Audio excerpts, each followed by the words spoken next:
Hey everyone, this is Badass Reviewer, and today I'll be taking a look at the 2014 Godzilla Neca 24-inch head-to-tail figure. And that's completely out of order, but that's alright because at least I told you what it was.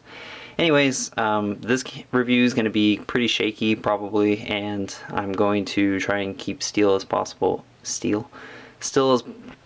good as possibly can, and try and review this guy at the same time with one hand. But I just have no room to review this guy because he's so huge.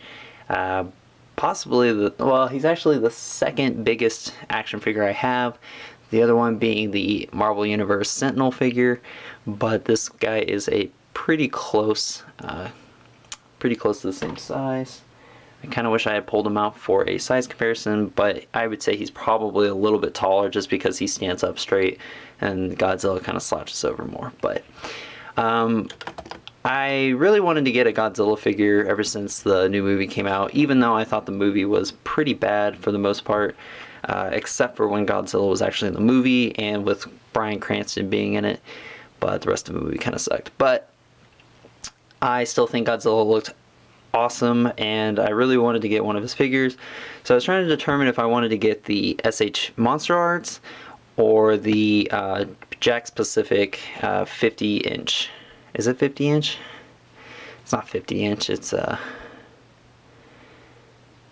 don't remember. 3 feet tall. The 3 feet tall one, I think, is what it was called. But yeah. So I decided to come. I found this one and decided to get him because I think he's kind of in between, and he's the better of both worlds because he's big, but he's not too big.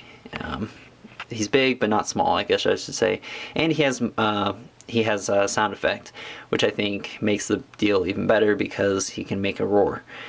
He's very nicely detailed, very nicely painted, looks super awesome. I did have some problems when I got this guy. I actually had to buy 2 of them and send one back because the first time I got this guy, and I'm gonna let you know now that when you do this, please read the instructions. I did not realize there was instructions for this. So when you want to put the tail on, you need to, apparently, according to these instructions, blow dry the hole, which is what I did, and then attach it to the peg.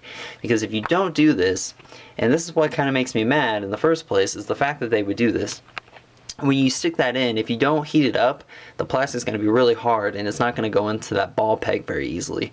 And what happens is the little sound chip that's in his tail is like right next to this thing that is holding on to the ball peg. So if you force that in there, the piece that's holding that, it's really complicated, but it's like a little square thing that's holding the ball, that is the ball peg. And when you push the tail in, it's the little tabs that are keeping it inside in its spot will move back and it'll break the chip off inside his tail. So if you want him to do the roar, he can't because that chip is broken.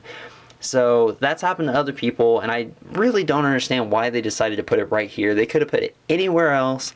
I guess it makes sense because it just kind of looks flush where the button is, which I can't even find. It's right there. But I don't know. They could have put like a button or something somewhere else and made it not so damn poorly put together. I would never have done that. But yeah, it broke, so I bought this one and returned it. But when I got this one, they packaged it so poorly that his fins were all sideways and stuff, so you had to get a blow dryer and push it, like get it to go in the direction you want it and then cool it off. And it was just a huge, really bad ordeal. And once I got, like, trying to actually fix his horns weren't that bad, but it was still annoying that I had to do something like that. So yeah, just kind of look around him. Not much to look at on the other side because it's the exact same, and I'm sorry that my review area is kind of a mess, but I just have so much going on. I haven't done videos lately that it just kind of collects up here. But let's take a look at him. Very nicely detailed. I really like the head sculpt on this guy. Very awesome. You can see he's got some nice teeth sculpted on there with some paint. If you get inside there, he's got also a little bit of paint. I don't know if this is going to help, but never mind because the low light doesn't work, and now I'm kind of sad. But anyways, there's some very nice detail going on in there. He's got a nice little tongue. The jaw can close and open. The texture on this guy is amazing. You can see all the little gills here, and they have like individual little serrated edge there, I guess is what I would say, little lines and stuff like that. The scaling is very nice. The paint is very awesome looking. I love the paint on it. He's got a nice blue wash with the black on his front end here, which might be a little hard to do, so I'll pick up. He's got this kind of a brown color. Kind of looks like mud almost, going down his lower on his torso area. And then if we just take a look at the back for a second, because it is just beautifully sculpted. He's just got the nice little spines going all the way down to the tip of his tail. Well, actually it ends right about there, but the tail is amazing as well, and I'll get to that in a second. So yeah, he just looks overall very menacing and very cool, and I just love it a lot. So whoops, like I said, he's a huge figure, so it's really hard to get him in a spot where I can review him. But yeah, and the articulation is also pretty good. It's, you know, it's nothing much and it's not really important, but it does make him look good, and I like some of the poses you can get him in, which is basically standing and looking menacing, I guess. But yeah, just a lot of detail, and I've never had a NECA figure before, and I'm glad this is probably my first one. I would like to pick up more, but it's just a quality control problem it seems like they have a lot with, that just kind of deters me from wanting to spend so much money on a figure. But if we take a look at his hands, he's just got all the scaling and stuff going on. Very nice. We get a look at his hands. He's got painted black tip fingernails. Very sharp too, so watch out for that. Very nice looking. We look at him from the front. Very awesome. He's got the nicely sculpted eye, or it's not sculpted but painted. They got the little tip in there, so that's very nice. Just overall very nice. I can't recommend this guy enough if you don't have him already. I would just recommend that if it gives you any problems, that just don't force anything. Don't try to, you know, do anything unless you heat it up first, because I find that if you don't heat it up, it's just going to be really hard. And that's what she said. Anyways, so let's go over the articulation real quick. His arms, they can swivel up and down, they can move up and down, they can slightly go in and out. It's a little bit stiff, so that's why I mean by just be very careful. They can slightly go in and out. He's got this, he's got a swivel at the elbow here, as well as a bend, so he gets about 90 degrees, I guess, for him.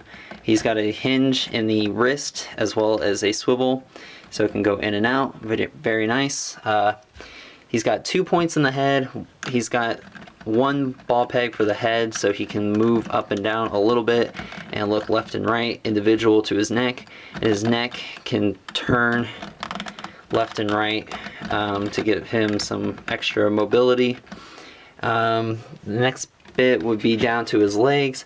His legs can go forward and back, and they can go in and out, which on this one, it should be lined up when he's standing, and it's not lined up right now, but it should be lined up when he's standing there.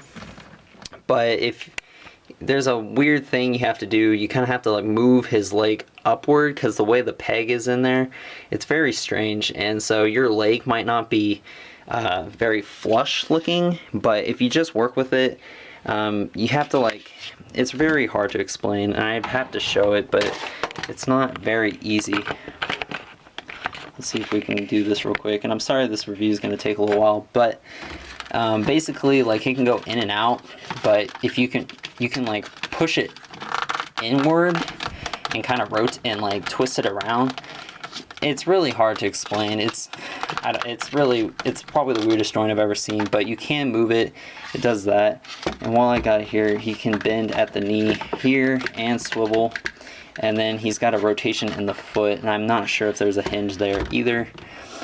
But yeah, the leg's very strange because it wasn't centered for mine, but I worked with it a little bit and it ended up fixing itself.